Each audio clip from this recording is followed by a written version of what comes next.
नमस्कार दोस्तों आज मैं आपको थर्ड ग्रेड का पेपर जो 18 जनवरी 2026 को हुआ था दोस्तों, इसमें मैं सिर्फ जीके वाले क्वेश्चन ही करवाऊंगा। मैथ और साइंस के क्वेश्चन को अलग करवाऊंगा। तो इसमें मैं एक वीडियो में 1 से लेकर के 20 क्वेश्चन करवाऊंगा। ठीक है, तो पहला क्वेश्चन देखो। इसमें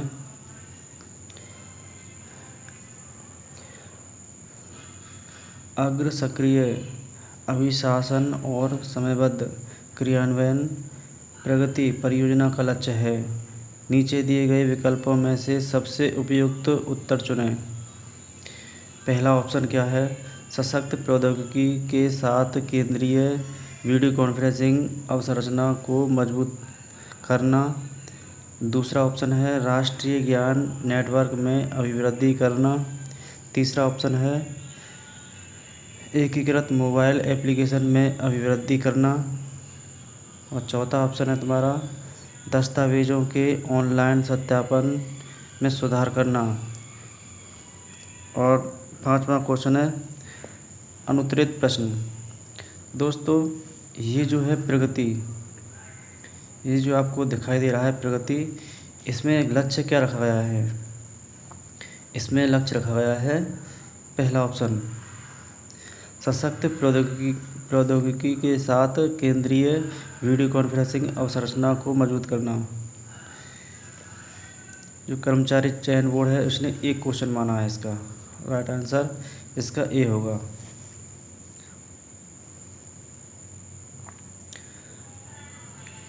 अगला क्वेश्चन देखते हैं इसका।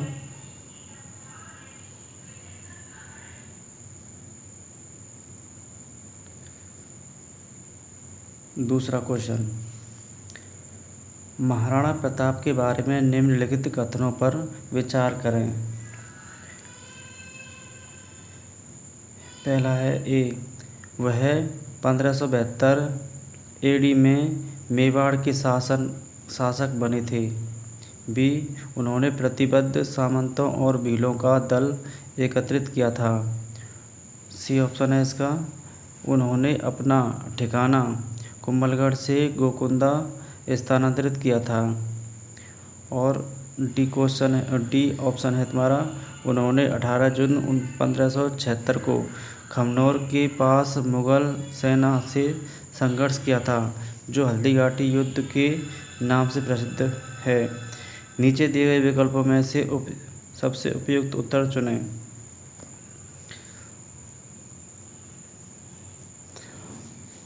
बताओ इसमें कौन सा ऑप्शन रहेगा इसमें? तो देखो, महाराणा प्रताप जो है 1572 ईसा पूर्व में मेवाड़ के शासक बने, ये भी हमारा क्या है, सही क्वेश्चन है हमारा।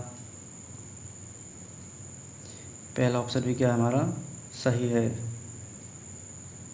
ठीक है, दूसरा देखो, उन्होंने प्रतिबद्ध सामंतों और भीलों का दल एकत्रित किया, ये भी हमारा क्या है, सही है। सी ऑप्शन देखो, उन्होंने अपना ठिकाना कुंभलगढ़ से गोकुंदा स्थानांतरित किया, ये गलत है। ये क्या है, गलत है, क्योंकि वह गोकुंदा में ही पैदा हुए थे। ये ऑप्शन हमारा गलत है। डी ऑप्शन देखो, उन्होंने 18 जून 1576 को खमनोर के पास मुगल सेना से संघर्ष किया था, जो हल्दीघाटी युद्ध के नाम से प्रसिद्ध है, ये भी क्या हमारा सही है। तो इस यहाँ पर राइट आंसर रहेगा हमारा ए, बी और डी। तो किस में आ रहा है, ए, बी, डी, पहला ऑप्शन होगा इसका ए। तो दूसरे का राइट आंसर क्या रहेगा हमारा, ए। नेक्स्ट क्वेश्चन देखते हैं इसका।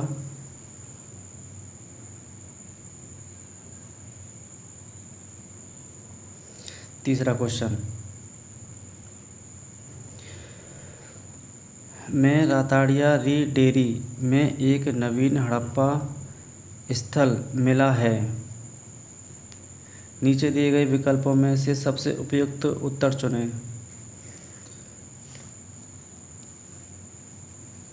रातारी रातारिया राताडिया री डेरी में एक नवीन हड़प्पा स्थल मिला है। कहाँ मिला है? यह मिला है जैसलमेर में। कहाँ मिला है? इसका राइट आंसर क्या होगा? जैसलमेर। तो तीसरे का राइट आंसर रहेगा हमारा जैसलमेर। अगला क्वेश्चन देखते हैं, फोर्थ क्वेश्चन। बांसवाड़ा और डूंगरपुर जिला में कौन सी बोली प्रचलित है? बांसवाड़ा डूंगरपुर जिला में कौन सी बोली प्रचलित है? तो देखो, हाड़ौती तो कोटा, बूंदी, बारा, झालावाड़, ये तो हो ही नहीं सकता हमारा, ठीक है। और मालवी बोली ये भी नहीं हो सकती हमारी। तो हमारा क्या बची हमारी? मेवाती, यह अलवर साइड की बोली है मेवाती, ये भी नहीं हो सकता। बागड़ी बोली होगी हमारी, क्या होगी? बागड़ी बोली। तो बांसवाड़ा डूंगरपुर जिला में कौन सी बोली प्रचलित है? बागड़ी बोली। तो इसका राइट आंसर क्या रहेगा? चौथे का डी, ठीक है। अगला क्वेश्चन देखते हैं,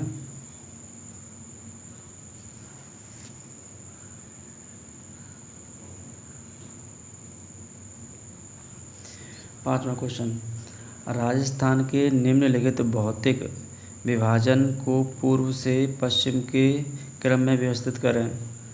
दोस्तों, मैं आपको जो क्वेश्चन बता रहा हूँ, ये सारे क्वेश्चन थर्ड ग्रेड एग्ज़ाम में आ चुके हैं। वही एग्ज़ाम मैं आपको करा रहा हूँ जो 18 जनवरी 2026 को हुआ था। जो मैं आंसर बता रहा हूँ, जो आंसर की मैं जो राजस्थान आरपीएससी बोर्ड ने माना है, वही क्वेश्चन, वही आंसर मैं आपको बता रहा हूँ, ठीक है। अब देखो पांचवा क्वेश्चन। इसमें हमें क्या करना है? भौतिक विभाजन जो है उसको पूर्व से पश्चिम की ओर व्यवस्थित करना है। तो देखो, सबसे जैसे ये हमारा क्या, हमारा राजस्थान नक्शा हुआ, ठीक है। तो पूर्व से हमें क्या करना है? पश्चिम।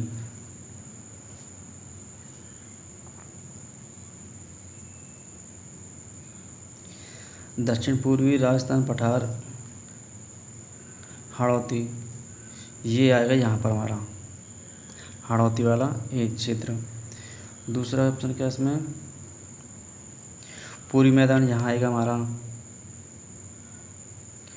और ये तुम्हारा आ गया डी, ठीक है।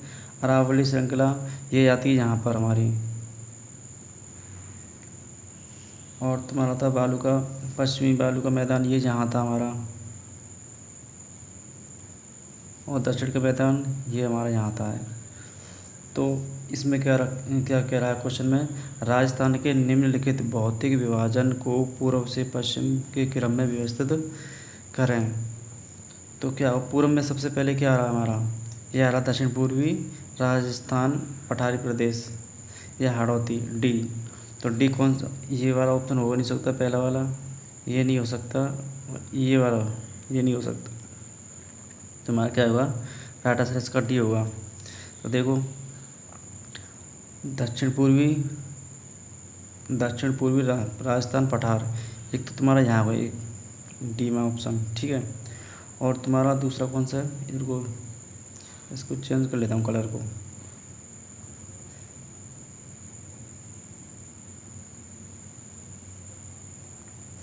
तो डी तुम्हारा यहाँ गया। अब देखो, पूरी मैदान तुम्हारा यहाँ गया, डी सी, ठीक है। और तुम्हारा कौन सा है? अरावली श्रृंखला तुम्हारी यहाँ पर आ गई, सी नहीं, बी है ये वाला, बी ऑप्शन तुम्हारा यहाँ आ गया। अरावली श्रृंखला तुम्हारी ये बन रही तुम्हारी। और तुम्हारा क्या है? ये पश्चिमी वाले का मैदान जैसलमेर, ये तुम्हारा यहाँ है तुम्हारा जैसलमेर। और भी तुम्हारा पश्चिमी एरिया है, ये यहाँ है तुम्हारा ए, ठीक है। तो क्या आएगा? डी सी बी ए, डी सी बी ए। तो इसका राइट आंसर रहेगा डी हमारा, क्या रहेगा? D option.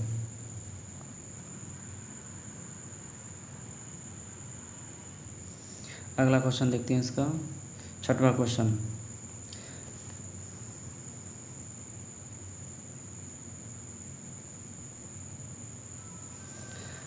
राजस्थान निवेश प्रोत्साहन योजना रिप्स के संबंध में निम्नलिखित कथनों पर विचार करें।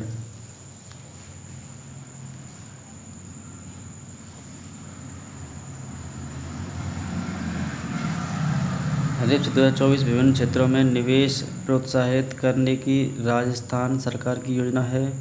बी ऑप्शन है, यह व्यापार सुगमता आसान करने तथा व्यापार की लागत कम करने पर लक्षित है।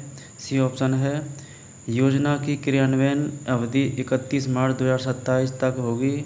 डी ऑप्शन है, रिप्स 2024 नवीकरणीय ऊर्जा और पर्यटन जैसे क्षेत्रों में राजस्थान की शक्तियों पर अभिकेंद्रित है। तो इस नीचे दिए गए विकल्पों में से सबसे उपयुक्त उत्तर चुनें।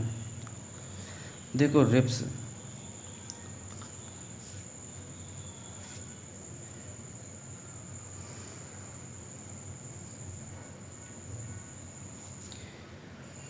जो है 2024 विभिन्न क्षेत्रों में निवेश प्रोत्साहित करने की राजस्थान सरकार की योजना है। ये भी हमारा क्या है, सही आंसर है। ये तुम्हारी ये सही है। यह व्यापार सुगमता आसान करने और व्यापार की लागत कम करने में लक्षित है। ये भी हमारा क्या है, सही है। सी ऑप्शन क्या है, योजना की क्रियान्वयन अवधि 31 मार्च 2027 तक होगी। ये हमारा गलत है। योजना की अवधि कब तक होगी, 31 मार्च 2029 तक होनी चाहिए।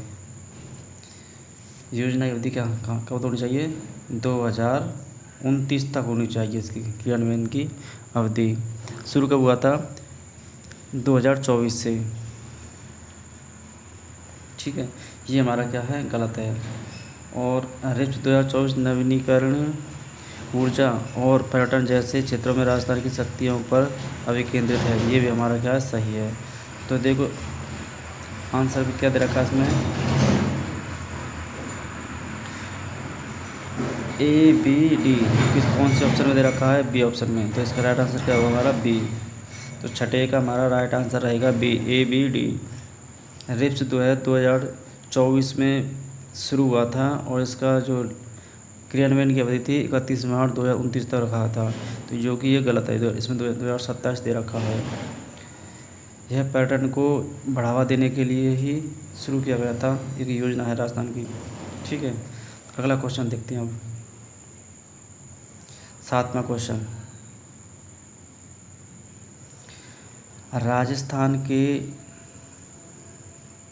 राजस्थान के निम्नलिखित नदी बेसिनों को उनके द्वारा अपवाहित क्षेत्रों वर्ग किलोमीटर में के अनुसार अवरोही क्रम में व्यवस्थित करें।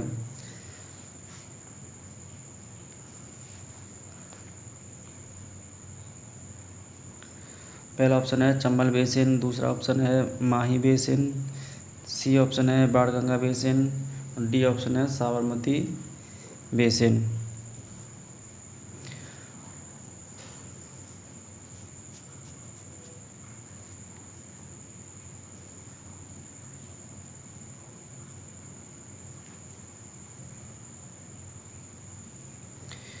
तो इसका राइट आंसर क्या रहेगा, अवरोही क्रम में इसको व्यवस्थित करना है।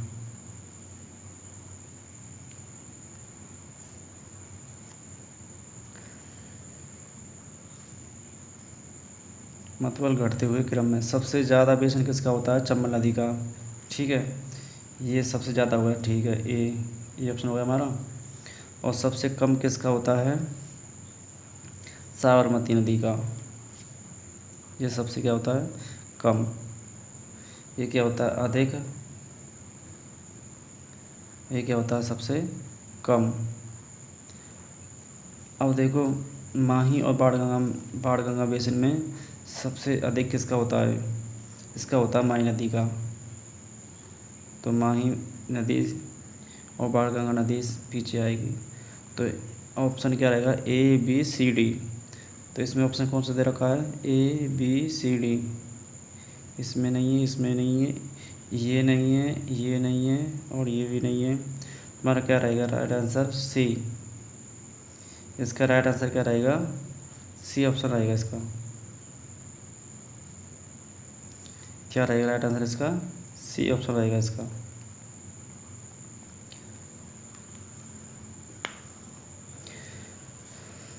राजस्थान की जो नदियां हैं उसका सबसे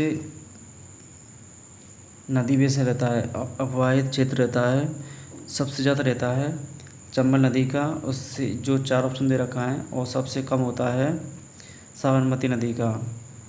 और सेकंड नंबर पे आती है माही नदी, और थर्ड नंबर पे आती है बाणगंगा नदी। ठीक है, तो इसका राइट आंसर रहेगा हमारा सी, ABCD। अगला क्वेश्चन देखते हैं, 8वां क्वेश्चन। 8वां क्वेश्चन क्या कहता है? राजस्थान के निम्नलिखित लोक देवताओं को कालक्रम से व्यवस्थित करें। तेजा जी, गोगा जी, पापू जी और देवनारायण जी। तो देखो ऐसे भी क्वेश्चन आने लगे हैं, तो कालक्रम जब हमको याद होगा तभी हम इसको कर पाएंगे। तो देखो इसको कालक्रम में देखो, इसको पहले गोगा जी का जो कालक्रम है 11वीं शताब्दी, ये 11वीं शताब्दी के हैं। गोगा जी है, गोगा जी कितने के हैं? 11वीं शताब्दी के हैं। तेजा जी हैं 13वीं शताब्दी के, और तुम्हारे पापू जी हैं 13-14 के, 13-14 शताब्दी के, और तुम्हारे देवनारायण हैं 14 शताब्दी के। तो देखो कालक्रम में अनुसार अब व्यवस्थित करो उसको। अब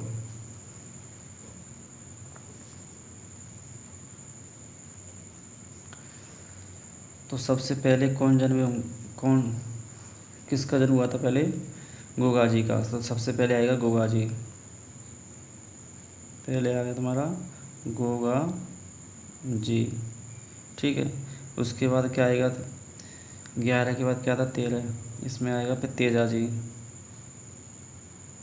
तेजा जी। तेजा जी के बाद में क्या आएगा? पाबू जी, पाबू जी। चौथा ऑप्शन आएगा तुम्हारा देवनारायण जी, देवनारायण जी। ठीक है, तो ऑप्शन कौन सा होगा तुम्हारा?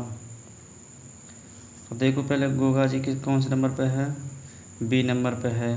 तेजा जी कौन से नंबर पे है? ए नंबर पर है। पाबू जी कौन से नंबर पे है? सी नंबर पर है। और तुम्हारा देवनारायण जी डी नंबर पर है। तो देखो BACD कौन सी में है? BACD। तो राइट आंसर रहेगा हमारा सी ऑप्शन। क्या रहेगा? C option, BACD। 8वें का सी आंसर रहेगा। ये देखो गोगा जी, तेज, पाबू जी और देवनारायण। गोगा, तेज, पार, ये आपको कार्यक्रम ध्यान रखना है। ये देखो कैसे याद करोगे इसको? गोगा जी 11, ठीक है, ये याद रहेगा तुमको। गोगा जी 11, तेजा जी 13, और इसको देखो पाबू जी पहले आएंगे, देवनारायण जी पीछे आएंगे। पाबू जी 13-14 और देवनारायण जी 14। ठीक है, ये आपको ध्यान रखना है। अगला क्वेश्चन देखते हैं, 9वां क्वेश्चन। 9वां क्वेश्चन क्या बोलता है?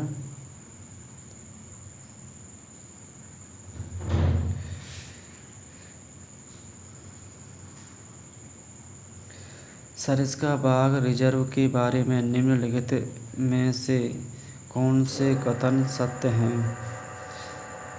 सरिस्का को 1 नवंबर 1965 में अभयारण्य का दर्जा प्रदान किया गया था।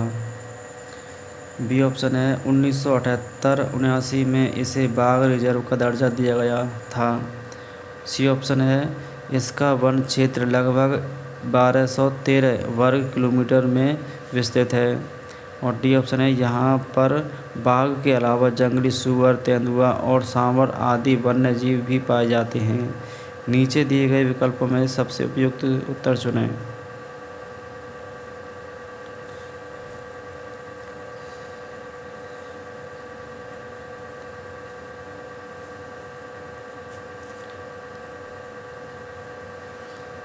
तो इसका राइट आंसर सर, इसका 1 नवंबर 1965 को दर्ज किया गया था। इसका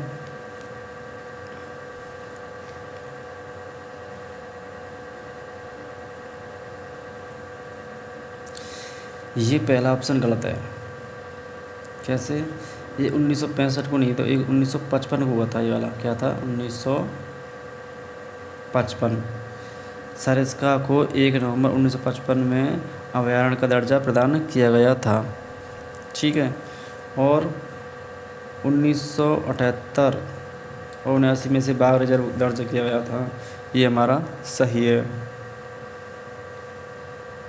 ये सही है। B option. सी ऑप्शन देखो, इसका वन क्षेत्र 1213 वर्ग किलोमीटर विस्तृत है। ये भी हमारा क्या है? सही है। डी ऑप्शन देखो, यहाँ पर बाघ के अलावा जंगली सूअर, तेंदुआ और सांभर आदि वन्यजीव भी पाए जाते हैं। ये भी हमारा सही है। तो हमारा ये क्या है? पहला ऑप्शन गलत है, बाकी हमारे क्या है? सभी सही हैं, बी सी डी। तो कौन सा ऑप्शन बी सी डी आ रहा है इसमें? B C D. C option आ रहा है इसका। कौन सा ऑप्शन आ रहा है? सी। तो 9 का ऑप्शन क्या रहेगा हमारा? Right answer C. तो सर इसका को 1 नवंबर 1965 में अभयारण्य का दर्जा प्रदान किया गया था और 1978-79 में इसे बाघ रिजर्व का दर्जा दिया गया था। और इसका वन क्षेत्र लगभग कितना है? 1213 वर्ग किलोमीटर। और इसमें बाघ के अलावा जंगली सूअर, तेंदुआ, सांभर आदि वन्यजीव भी पाए जाते हैं। ठीक है, ये आपको ध्यान रखना है। तो नेक्स्ट क्वेश्चन देखते हैं, 10वां क्वेश्चन। नीचे 2 कथन दिए गए हैं।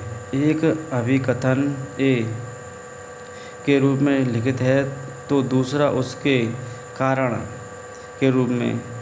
अभिकथन ए, प्रक्षेपी तकनीकें परीक्षण प्रशासन में अमूर्त और असंरचित उद्दीपकों की अनुप्रेरण का उपयोग करती हैं।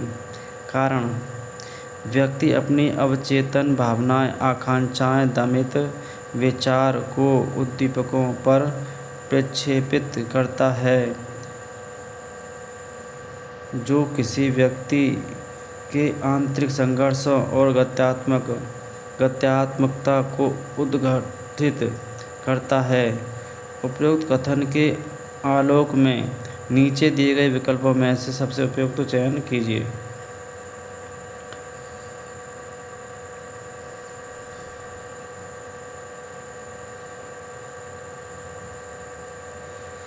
देखो, इसमें जो आरपीएससी ने इसका राइट आंसर माना है, ए माना है। क्या माना है? ए। इसका राइट आंसर क्या माना है? ए माना है। ए और आर दोनों सही हैं और आर जो है ए की सही व्याख्या करता है। ठीक है।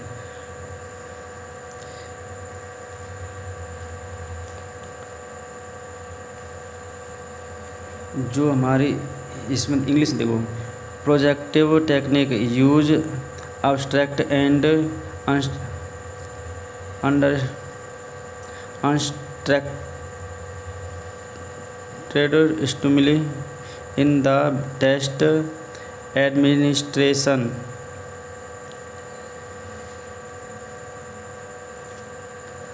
दोस्तों, इसमें जो आपको जो तकनीक है हमारी, जो अमूर्त चिंतन की जो हैं, जो और इनका हम उपयोग करते हैं, वो दमित इच्छाओं को क्या है? भावना है, अवचेतन मन है, इसको क्या है? हमारे लिए यूज में आती है। ये कारण हमारा सही बता रहा है। दोनों ही क्या है? व्याख्या सही कर रहा है।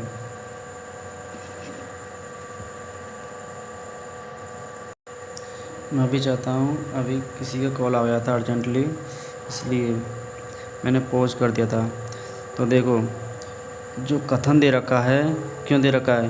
प्रक्षेपी प्रोजेक्टिव परीक्षणों में व्यक्ति को अस्पष्ट, असंरचित चित्र या स्थिति दी जाती है और उसकी प्रतिक्रिया से उसके व्यक्तित्व के बारे में जानकारी ली जाती है।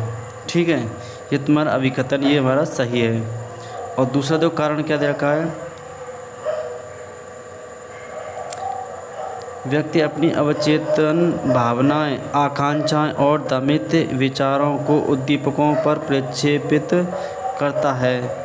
सही है, क्यों सही है? क्योंकि इन परीक्षणों का आधार यही है कि व्यक्ति अपनी अंदर की भावनाओं को बाहर उद्दीपकों पर प्रकट करता है। इसलिए हमारा दोनों ही आंसर सही हैं और आर जो है एक की सही व्याख्या करता है। तो राइट आंसर रहेगा इसका 10 का ए। अगला क्वेश्चन देखो, इसका 11वां का आंसर क्वेश्चन क्या बोल रहा है, थली और गौड़वाड़ी की उपबोलियाँ हैं। थली और गौड़वाड़ी की उपबोलियाँ कौन सी है? कौन सी है? मारवाड़ी। कौन सी है? मारवाड़ी। सभी जानते हैं तो मारवाड़ी।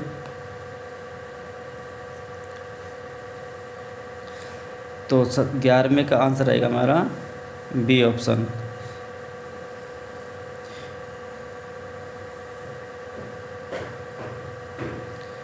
बारहवां क्वेश्चन देखो, इसका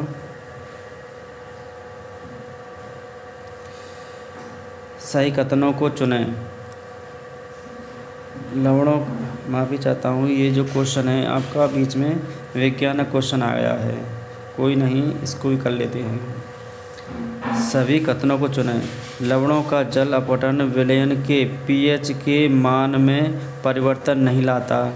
बी ऑप्शन है, लवण आयनिक यौगिक है जो तब बनते हैं जब अम्ल एक क्षार के साथ अभिक्रिया करता है।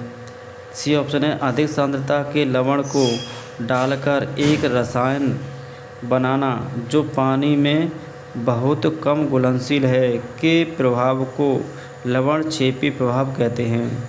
डी ऑप्शन है, लवण की प्रकृति अम्लीय होती है। तो देखो, लवण का जो जल अपघटन होता है विलयन के पीएच के मान परिवर्तन नहीं लाता है। ये तो क्या है हमारा, गलत होगा ये वाला। तो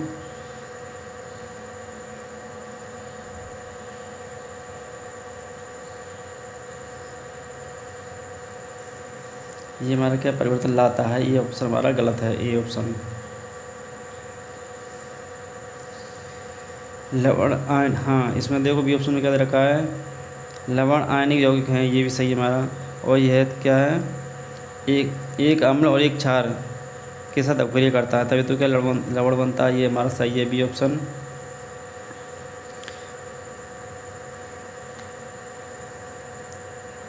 सी ऑप्शन क्या दे रखा है, अधिक सांद्रता के लवण को डालकर एक रसायन बनाना जो पानी में बहुत कम घुलनशील है के प्रभाव को लवण क्षेपी प्रभाव कहते हैं। ये भी हमारा क्या है, सही है। डी ऑप्शन क्या कह रहा है, लवण की प्रकृति अम्लीय होती है, नहीं।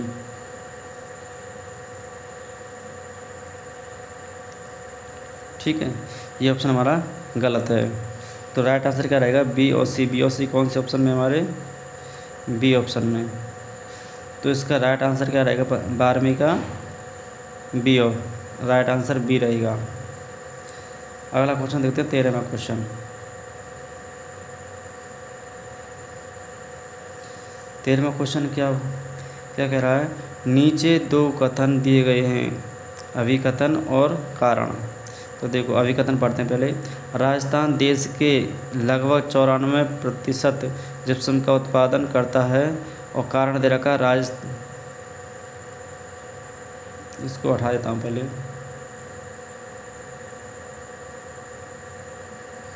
कारण दे रखा है, राजस्थान के डूंगरपुर, बांसवाड़ा और अजमेर में यूरेनियम पाया जाता है। उपरोक्त कथन के आलोक में नीचे दिए गए विकल्पों में से सबसे उपयुक्त उत्तर का चयन कीजिए। तो देखो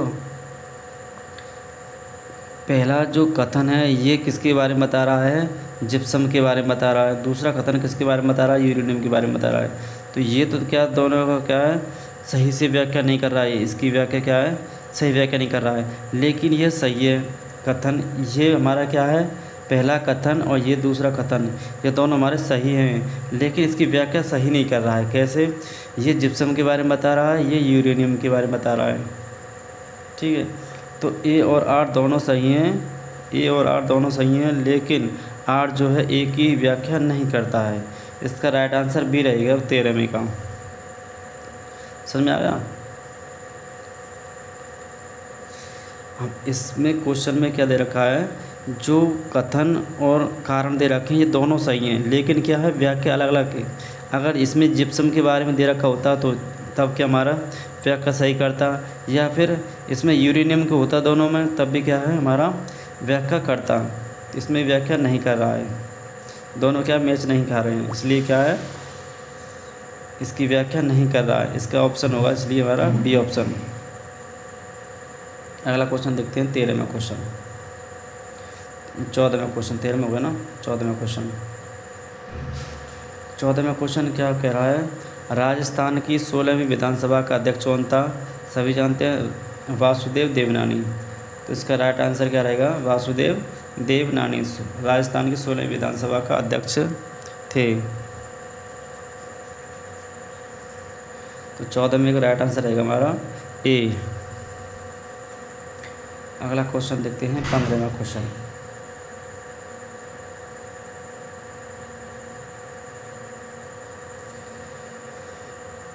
15वां क्वेश्चन क्या बोल रहा है, मनरेगा को बीबीजी रामजी योजना से बदला जा रहा है। इसमें शामिल किया जा रहा है, नवीन योजना के प्रावधानों में शामिल है। जो हमारी मनरेगा है उसको बदल करके किस में बदला जा रहा है, बीबीजी रामजी योजना में। उसमें प्रावधान क्या है इसमें नई योजना में, शिक्षित कूप सदृश स्थायी व्यक्तिगत संपत्तियों के निर्माण पर जोर, ये हमारा क्या है, सही है, पहला ऑप्शन सही है हमारा। दूसरा है, सभी शहरी परिवारों को अनिवार्य 150 दिनों की काम गारंटी, ये गलत है, ये शहर के नहीं है, सभी किसमें है, ग्रामीण परिवारों की है। लगभग दीदी के साथ स्किल इंडिया को प्रत्यक्ष पर जोड़ने की पहल, ये क्या हमारी सही है। केवल केंद्रीकृत डिजिटल ग्राम पोर्टल के द्वारा इसका क्रियान्वयन करना,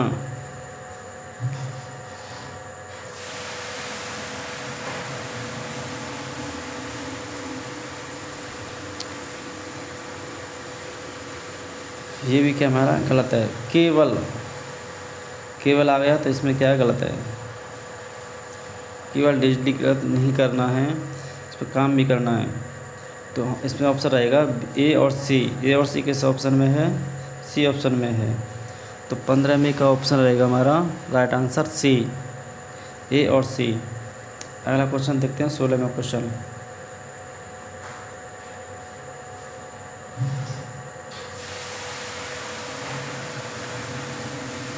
मरू राष्ट्रीय उद्यान में रैप्टर पारिस्थितिकी पर केंद्रित निम्नलिखित पहलों पर विचार करें। यह अध्ययन क्षेत्र रैप्टर प्रजनन की स्थानीय स्थिति और पारिस्थितिकी के मूल्यांकन पर केंद्रित है।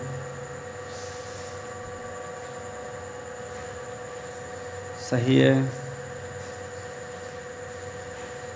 पहला ऑप्शन क्या हमारा सही है। रैप्टर जो है, रैप्टर्स प्रजनन की स्थानीय स्थिति और परिस्थिति के मूल्यांकन पर केंद्रित है, ये भी क्या सही है हमारा। दूसरा देखो,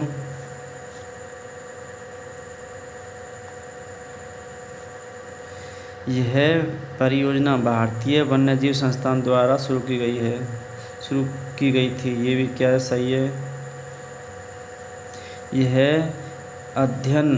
यह अध्ययन वन्यजीव संरक्षण अधिनियम 1972 की धारा 12(1) के अंतर्गत अनुमोदित नहीं की गई है, ये गलत है। यहाँ पर क्या की गई है, ये क्या ऑप्शन हमारा गलत है। कैसे गलत है, क्योंकि यह जो है मरू राष्ट्रीय उद्यान रैप्टर्स परिस्थितिकी जो योजना है जो चलाई जा रही है, यह क्या है, वन वन्य जीव संरक्षण अधिनियम 1972 की धारा 12A के अंतर्गत आती है। इसमें लिख रहा नहीं आती, तो ये ऑप्शन हमारा गलत है। डी ऑप्शन देखो क्या कह रहा है। यह परियोजना 21 जुलाई 2025 को शुरू की गई थी। ये क्या हमारा सही है। यह जो योजना चलाई गई थी यह 21 जुलाई 2025 को शुरू की गई थी। तो राइट आंसर हमारा क्या रहेगा, ए बी डी। कौन से ऑप्शन में दे रखा, A B D C option में दे रखा है। तो 16 में का राइट आंसर रहेगा सी। 17वां क्वेश्चन देखते हैं।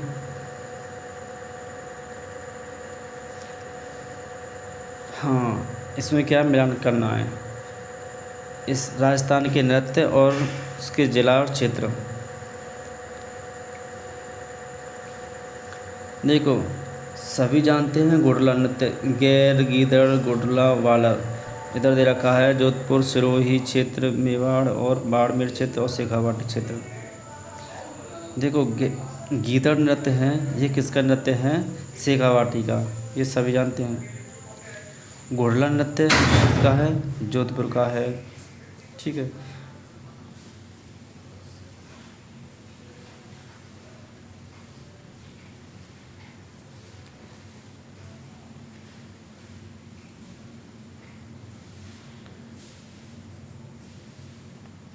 देखो राइट आंसर देखो इसमें हो बी का 4। कौन सा ऑप्शन हमारा बी 4, इसमें आ रहा पहले ऑप्शन में बी 4 और सी 1 17वीं का ए। ठीक है, ये आ रहा है। देखो 2 से ही आ गया हमारा आंसर। अब ए का 3, ए का 3 कौन सा, वालर किस में आएगा, सिरोही में। ठीक है, वालर किस में आता है, किसका क्षेत्र है, सिरोही क्षेत्र है। और बी किसका आ रहा है तुम्हारा, शेखावाटी का। सी किसका आ रहा है तुम्हारा, जोधपुर का। और डी किसका आ रहा, दूसरे का, गैर नृत्य, मेवाड़ और बाड़मेर। ठीक है, ऐसे हमें क्या करना है, मिलान करना है। जो आपको अच्छी तरीक़ा से कंटेस्ट याद है ना, पहले उसको मिला लो और इसमें ऑप्शन में देख लो, अगर वो आ रहा है तो तब तो ठीक है। गैर नृत्य किसका क्षेत्र है, मेवाड़ और बाड़मेर का। गीदड़ नृत्य शेखावाटी क्षेत्र है। घोड़ला नृत्य जोधपुर का है। वालर नृत्य सिरोही का है। ठीक है, तो 17वें का राइट आंसर रहेगा हमारा ए ऑप्शन। 18वां क्वेश्चन देखो। 18वां ऑप्शन क्या कह रहा है, ये भी क्या है, अभिकथन और कारण का है। तो अभिकथन क्या कह रहा है, राजस्थान सरकार ने 5 जून 2025 को 2 सप्ताह का जल संरक्षण अभियान शुरू किया। सही है। इसका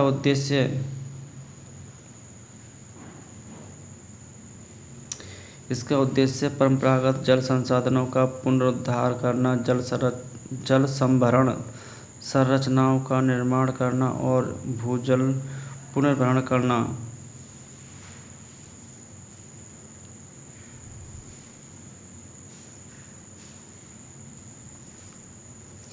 ये भी क्या हमारा सही है, दोनों ही कथन सही हैं। राजस्थान सरकार ने 5 जून 2025 को 2 सप्ताह जल संरक्षण अभियान शुरू किया था। ये दोनों ही क्या हैं, सही हैं। तो इसका राइट आंसर आएगा ए। क्या रहेगा, ए और आर दोनों सही हैं और आर जो है ए की सही व्याख्या करता है। ये जो क्वेश्चन आए हैं करंट जीके से क्वेश्चन आ रहे हैं। अब देखो 19वां सवाल क्या कह रहा है,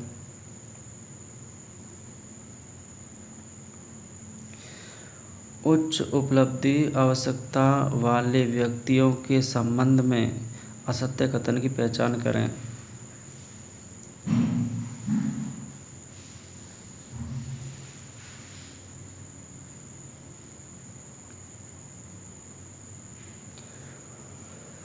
असत्य कथन की पहचान करनी है इसमें।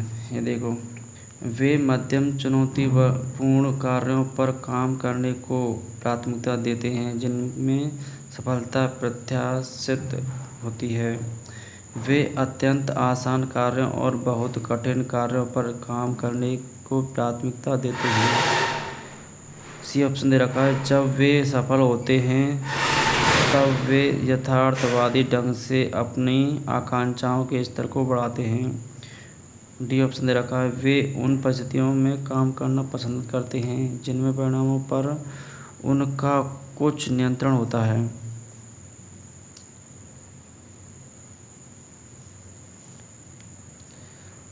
तो 19वीं का जो राइट आंसर रहेगा बी। क्या रहेगा? बी।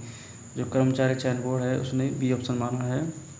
वे अत्यंत आसान कार्यों और बहुत कठिन कार्यों पर काम करने को प्राथमिकता देते हैं। उच्च उपलब्धि आवश्यकता वाले व्यक्ति।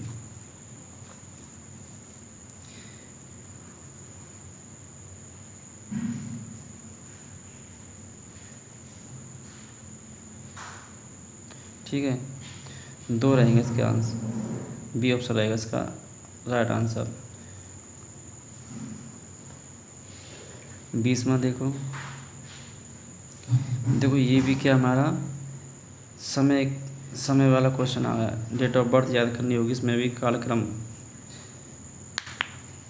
राजस्थान के निम्नलिखित व्यक्तित्व को कालक्रम में व्यवस्थित करो। ये जो ऐसे सवाल जो आ रहे हैं पहली बार ही देख रहा हूँ मैं। अगर जैसे किसी लेखक के या उनके क्या कालक्रम में व्यवस्थित करवा रहा है, तो देखो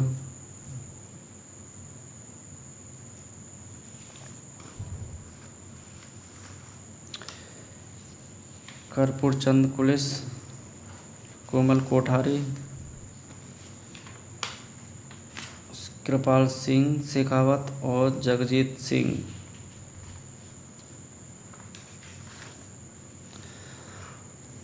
तो देखो इनका जन्म, कर्पूर चंद कुलिस का जन्म हुआ था 1926। ठीक है। कोमल कोठारी का जन्म हुआ था 1929।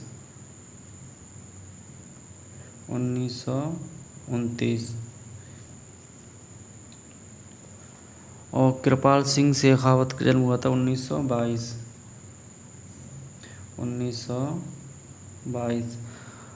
और जगजीत सिंह का जन्म हुआ था 1941। अब देखो इसको कालक्रम में व्यवस्थित कर दो इसको। तो सबसे छोटा जो है कौन है? सबसे पहले किसका जन्म हुआ था?